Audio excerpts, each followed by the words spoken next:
Okay, our next speaker, Dr. Aditi Gurkar, is a groundbreaking scientist in the area of aging, and she is going to be talking about some science that she's in research that she's been working on that could change generations to come.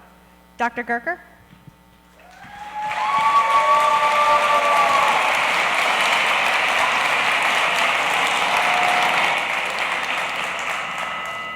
How old are you?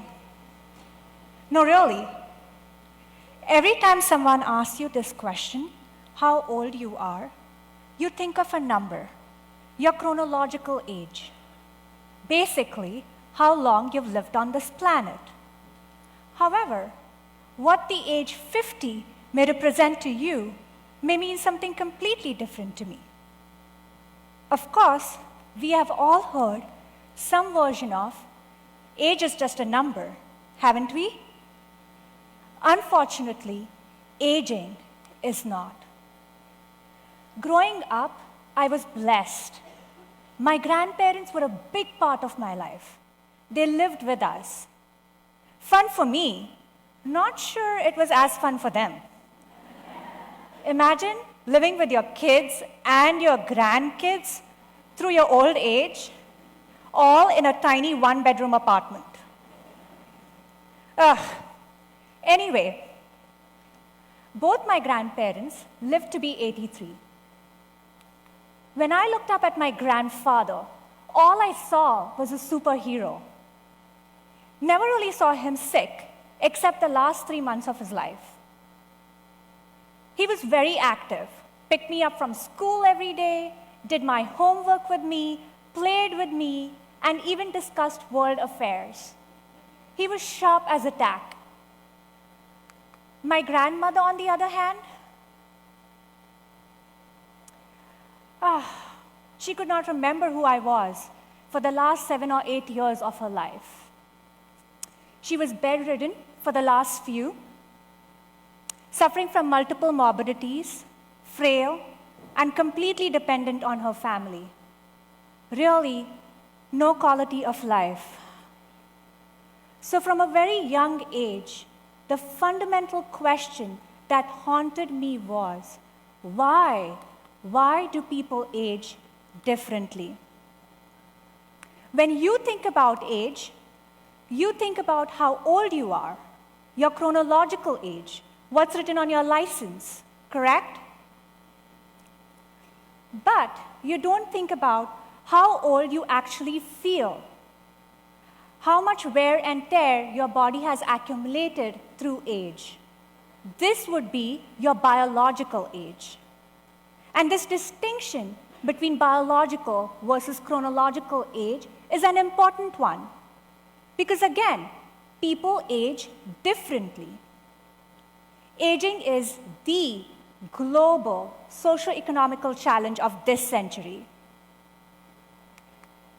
In about 30 years, 1 in 6 people, look around you, 1 in 6 people globally will be about the age of 65. With an increase in age, there's an increased incidence of several chronic diseases, including cancer, cardiovascular disease, diabetes, and Alzheimer's. Even if we can cure one of these chronic diseases completely, let's say, for instance, cancer, it will only be replaced by another chronic degenerative disease. What this translates to is a tremendous pressure on our healthcare and a personal commitment from our young to take care of our elderly. And I saw this firsthand through my family taking care of my grandmother, changing her, feeding her, bathing her for a really long time. Are we really ready for such a gray tsunami? Instead of finding one cure at a time for one chronic disease, my lab at the Aging Institute, University of Pittsburgh, is trying to target the root cause of it all and find interventions to delay aging. The goal is not to live to be 150, but instead be healthy, active, and contributing members of our society well into our prime years. But there is a bigger challenge. before we can apply such interventions. We need a defined way to assess our biological age. A biological aging test of some kind. So this is an integral problem that my lab, along with a team of talented geriatricians, data analysts, and biologists, are trying to define.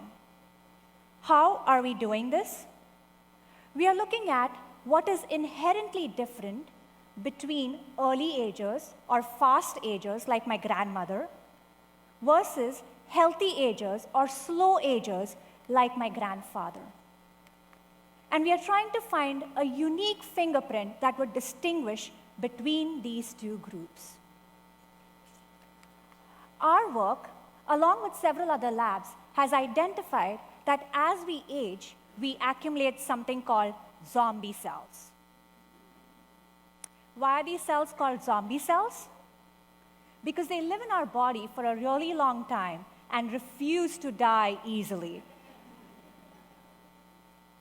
These cells were once normal, but with age, they have encountered several chronic damage, such as DNA damage or viral infection. This has left them weak and impaired, giving them basically one of two choices: either to die or to enter a state of permanent hibernation and become senescent. These cells choose to hibernate. What is even more interesting is that these zombie or senescent cells start releasing harmful inflammation signals to their neighboring cells, making them dysfunctional in the process. In fact, at least in animal models, if we can get rid of these zombie or senescent cells and their chemical signals using specific drugs, these mice are left rejuvenated and young-like. Being on the team that identified such drugs, this was a huge aha moment for me. I realized that such interventions to delay aging would be a reality one day. So for the first part of this work, we are looking at the burden of senescent or zombie cells in fast agers versus slow agers. The second part of this work is metabolic profiling. In order to function, our bodies release thousands of small, unique molecules, chemical fingerprints, if you will. These are intermediates and end products of our everyday metabolism. These metabolites are direct effectors of our physical state and inform us on how we feel. This part is the most exciting to me, because with the recent advances in this technology, we can create an ID for each one of us by capturing all our chemical fingerprints in one place. So, we are taking a unique approach. We are combining metabolic profiling with senescence profiling to come up with a clock that could predict your biological age. Imagine this. In the future, when you go to your doctor's office for an annual exam, a simple blood test could inform us on your biological age. By catching your risk to be a fast ager, we can perhaps personalize your intervention. Sometimes it could be as simple as a lifestyle modification like exercise or a simple diet. And in other cases, it may be prescribing targeted medication. For example, if you have accumulated a number of these zombie cells, maybe a pill to get rid of these cells.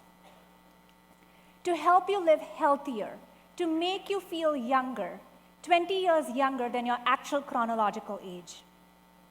Of course, this work is not ready to go prime time yet. There are a number of challenges.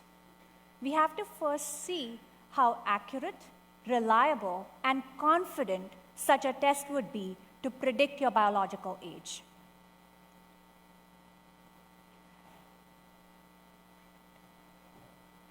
And we have started our work with a very well-defined population, all about the age of 65, that we can group into fast agers or slow agers. In the future, we will have to see how early on can you start distinguishing between your biological versus your chronological age.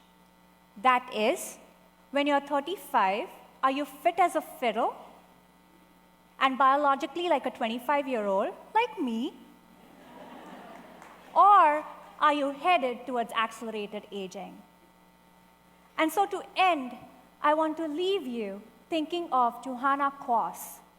She is a 94-year-old grandmother and an extremely fit gymnast. Wouldn't we all want to live like her, be like her, young forever? Sorry, I meant to say young forever-ish. Thank you.